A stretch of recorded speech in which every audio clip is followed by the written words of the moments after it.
Merci Jean-Luc. Alors voilà, nous sommes deux, Daniel et moi-même, à faire un peu ce travail impossible qui a été annoncé comme une synthèse de ces 3 jours d'assises chrétiennes de l'écologie. Juste 2 petites remarques préalables, on ne va pas vous retenir très longtemps. La première, c'est de dire la question de la femme dans l'Église et dans la société a été posée tout à l'heure. Moi, je suis très heureuse de pouvoir faire ce petit exercice à 2, hommes et femmes, parce que je crois que sur cette question de la femme dans l'Église et dans la société, c'est une question majeure, mais c'est une question qui ne doit pas être traitée toute seule, comme un problème isolé, mais que c'est une question de comment nous, ensemble, femmes et hommes, nous faisons société ensemble, en complémentarité et non pas en opposition. Donc voilà.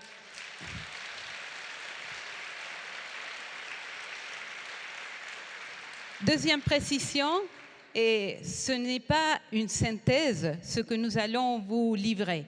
Avec Daniel, nous avons écouté, nous avons observé, nous avons échangé avec plusieurs d'entre vous pendant ces 3 jours. Et donc, ce qu'on va vous partager, ce sont quelques mots qui font écho à ce que nous avons vécu ensemble pendant ces 3 jours. Ces mots, en fait, se veulent un peu une manière de pouvoir continuer, poursuivre ce mouvement que nous avons commencé ensemble ici, chacun dans son lieu de travail et de vie. Donc, ça va être juste quelques mots en écho. Ces mots, nous avons choisi de vous les présenter et à 3 niveaux. Donc, pour chacun de ces 3 niveaux, on va vous livrer 2 mots. Le premier niveau, c'est le niveau de la forme de ce que nous avons vécu ici ensemble. Le deuxième, c'est le niveau du contenu. Et le troisième, c'est au niveau des défis, quelques défis pour partir. Voilà, donc je passe la parole à Daniel pour le premier mot de ce premier niveau, le niveau de la forme. Merci. Alors, ce premier mot, c'est « chercher ensemble ». La première impression que nous avons eue, c'est celle d'un mouvement, d'une mise en marche, d'un cheminement pour chercher ensemble. Parfois issus de loin, vous êtes venus, nous sommes venus de différents endroits, en voiture, en train. Certains sont venus à pied. Des groupes ont organisé une marche de plusieurs jours pour venir ici. Et ce qui nous rassemble, c'est de vouloir chercher ensemble des idées, de nouvelles expériences, des initiatives qui vont nous inspirer. On a parfois commencé par chercher nos ateliers à Forum, dans ce grand hall, mais après tout, ça fait partie de ce mouvement et de cette recherche qui, au-delà du chaos, fait la création. Voilà, et je crois que c'est très important d'être et de rester dans une attitude de démarche, de cheminement pour chercher ensemble. Voilà, deuxième mot, à ce niveau de la forme, à côté de chercher ensemble, on a choisi le mot de cohérence. Ce n'est pas un mot qu'on a beaucoup entendu. Pourtant, je pense que c'est quelque chose que nous avons vécu. Nous avons vécu la cohérence entre le discours et la pratique. Nous avons parlé d'écologie à longueur de journée pendant ces 3 jours, mais nous avons vécu aussi des pratiques écologiques au niveau des repas proposés, au niveau de la vaisselle utilisée, au niveau de l'eau distribuée, au niveau des déchets collectés, au niveau du covoiturage organisé, au niveau de la décoration présentée, de la cohérence entre le discours et la pratique. De la cohérence aussi dans les forums. Tous les forums, et on l'a dit à plusieurs reprises, nous ont proposé une multiplicité des pratiques pour mettre en cohérence nos modes de vie avec notre souci écologique. Donc, de la cohérence pour que nos modes de vie, nos styles de vie puissent être mis en cohérence avec ce souci écologique. Et enfin, de la cohérence aussi dans les lieux choisis. Et là, juste une petite image que je trouve qu'elle est symbolique surtout. Et les débats d'hier ont eu lieu pour la plupart dans des églises. Pourtant, il y a eu un débat, celui de la migration, dont on a aussi beaucoup parlé ce matin, qui a eu lieu dans une mosquée.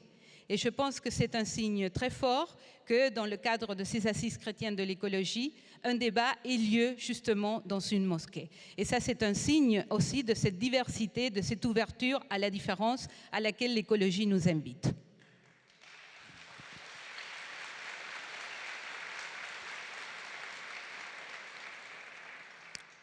Sur le contenu maintenant, nous avons retenu comme premier mot le mot métamorphose. Cela a été beaucoup dit durant ces assises. Nous ne sommes pas seulement dans une crise dont il suffirait d'attendre la fin. Non, nous sommes entrés dans un vrai changement, un changement d'époque. Il a même été dit un changement d'air, avec l'expression de l'entrée dans l'Anthropocène. Oui, cela veut dire que rien ne sera et ne doit être comme avant. Il s'agit d'une métamorphose qui est nécessaire. Et après tout, on peut se dire qu'il y a là une dimension un peu pascale qui est intéressante pour nous. A émergé aussi dans cette métamorphose nécessaire le sentiment d'urgence. Et cela demande une petite réflexion sur le temps qui a été beaucoup évoqué. Il est vraiment temps d'agir et en même temps, on l'a dit aussi, on l'a entendu, il nous faut prendre le temps de la discussion, du dialogue, de la co-construction pour embarquer tout le monde vraiment dans ce voyage. Deuxièmement, et qui résonne fortement avec ce mot de métamorphose, nous avons choisi le mot de créativité. C'est un mot qu'on a beaucoup entendu pendant ces 3 jours et je voudrais juste l'évoquer, le décliner de 3 manières différentes. Créativité, premièrement, comme réponse aux limites et aux impasses auxquelles on est confronté. On a parlé de la limite de la croissance, de la limite des ressources naturelles. Et on a dit, pour faire face à cette limite, il faut un sursaut de créativité. La créativité comme force de vie, la créativité comme espérance positive, la créativité comme sursaut d'imagination, la créativité comme fertilisation, comme fécondation, comme engendrement.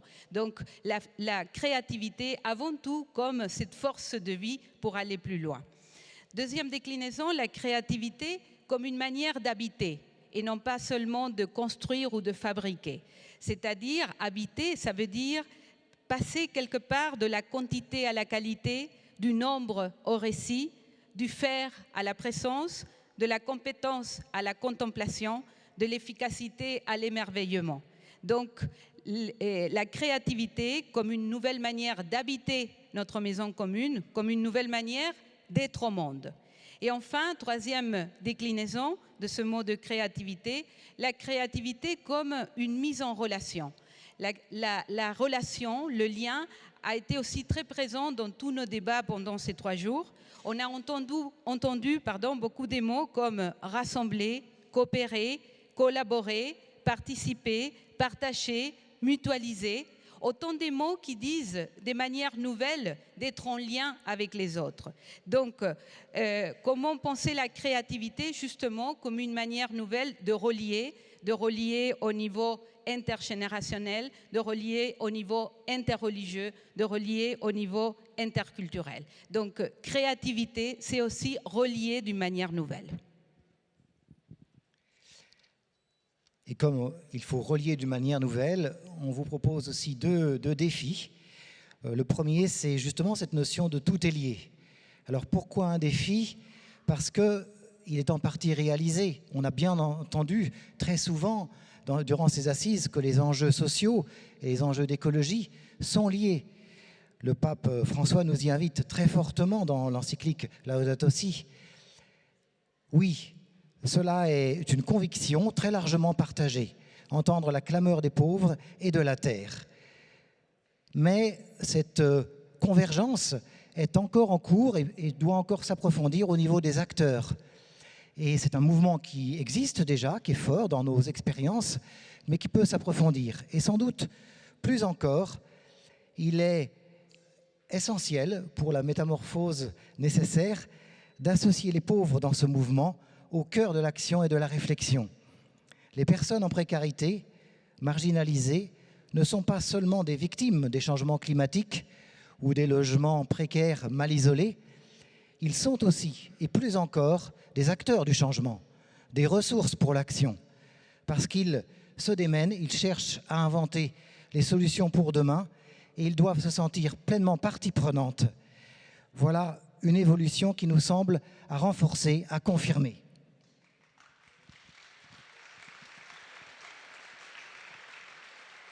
Donc, tout est lié. on l'a mis aussi en résonance avec un deuxième mot qu'on a beaucoup entendu, celui de co-construction.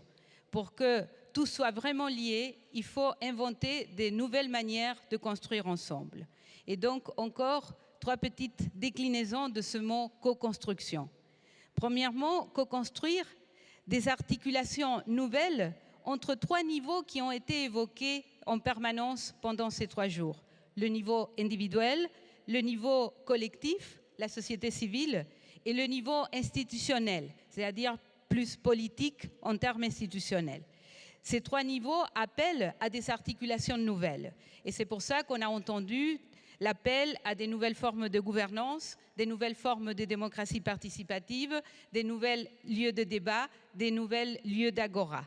Et donc, cet appel à la co-construction comme articulation des niveaux différents, c'est aussi l'articulation au niveau de l'Église, à l'intérieur de l'Église et dans ses relations de l'Église avec les autres acteurs de la société et les autres religions.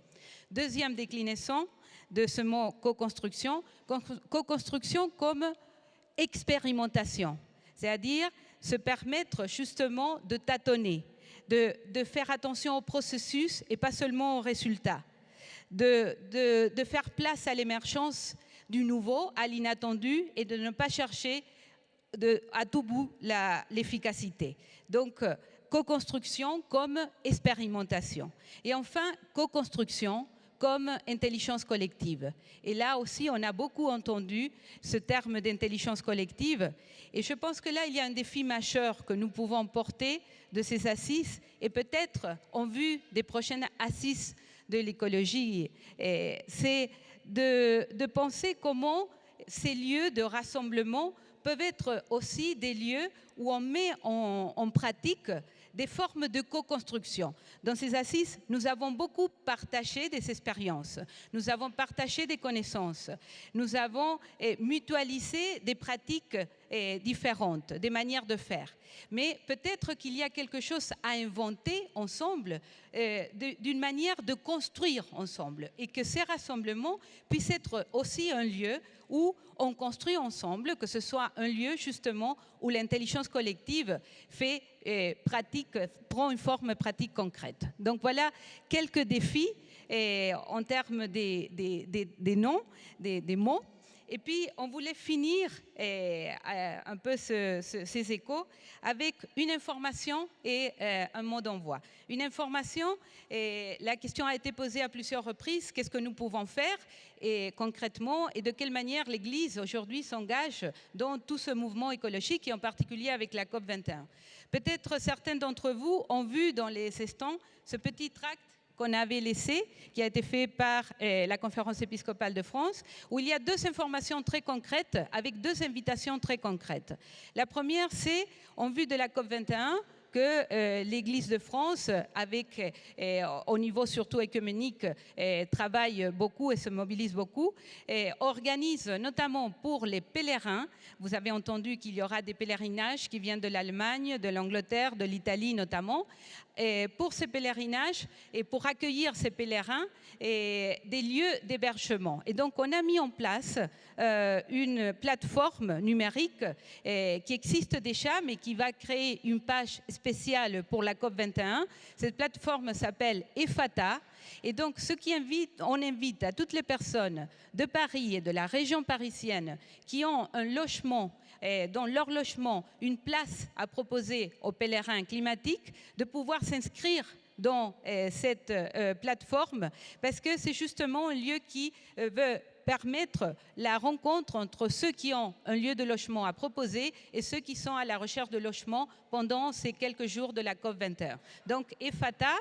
Et l'autre information très concrète, c'est, vous savez que le pape nous a invités à faire du 1er septembre une journée mondiale de prière pour la création. L'Église de France, en continuité avec cette journée du 1er septembre, a proposé que le 4 octobre, que c'est un dimanche et que c'est la Saint-François d'Assise, puisse être également un jour de célébration de la création. Et donc, on a fait toute une série de propositions pour que les communautés chrétiennes puissent célébrer préparer, organiser ces journées du 1er septembre et du 4 octobre et vous pouvez trouver ces propositions sur le site de la conférence épiscopale. Voilà, donc c'est le temps du départ et de l'envoi, Monseigneur.